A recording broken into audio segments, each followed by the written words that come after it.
During the Indochina War, a truly wild legend was born right there on the battlefield. It was a story about an army that, well, just couldn't be killed.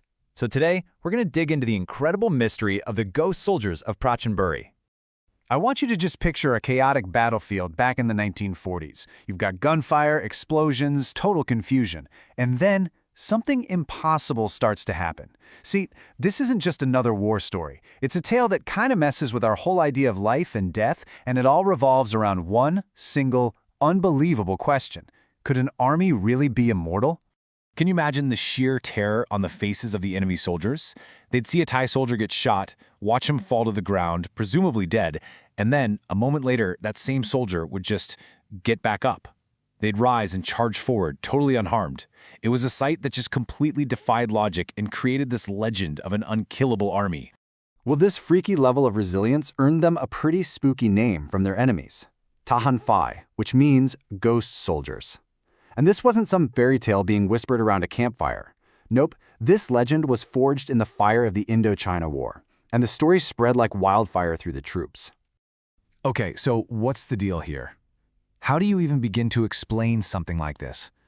Was it just some kind of mass hallucination? Or maybe a really clever psychological trick to scare the enemy? Well, the legend points to a source that's way more unexpected. It wasn't a military general. It was a spiritual master. Let me introduce you to Phra Khru Sitisarankun, though he's much better known all across Thailand as Luang Pho Jad. He was a deeply respected monk from Prachinburi, and if you believe the legend, he was the secret weapon behind the ghost soldiers' unbelievable invincibility. Luang Pho Jad's life was all about deep spiritual devotion.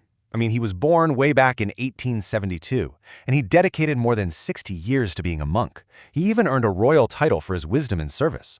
His long life was really a testament to this spiritual power that would eventually make him a national hero. And, Luang Pho Jad wasn't just some local figure. He was a big deal. He was part of this elite group of spiritual leaders, known all over the country as the Four Great Masters.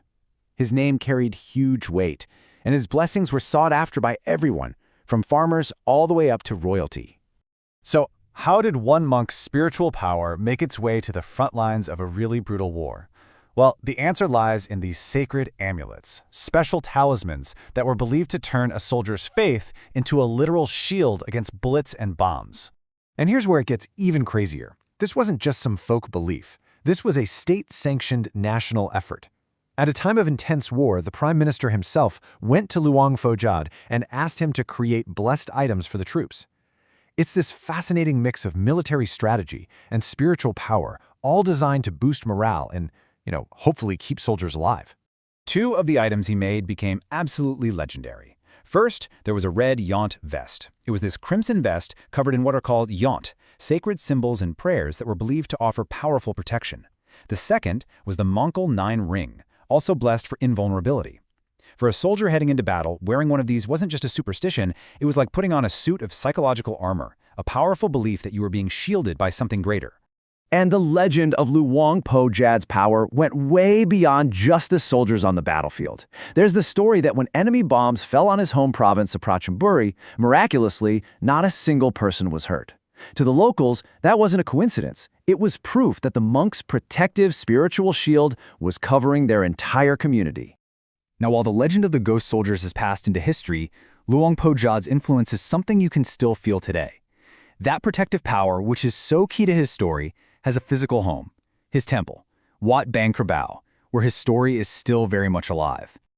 The temple's national importance was really locked in back in 1908, when a very special visitor showed up, King Rama V himself. This royal visit to meet the monk was a huge deal, a clear sign of the deep respect Luang Pho Jad had, not just from regular people, but from the very top of society. And if you visit the temple today, it's really like stepping back in time.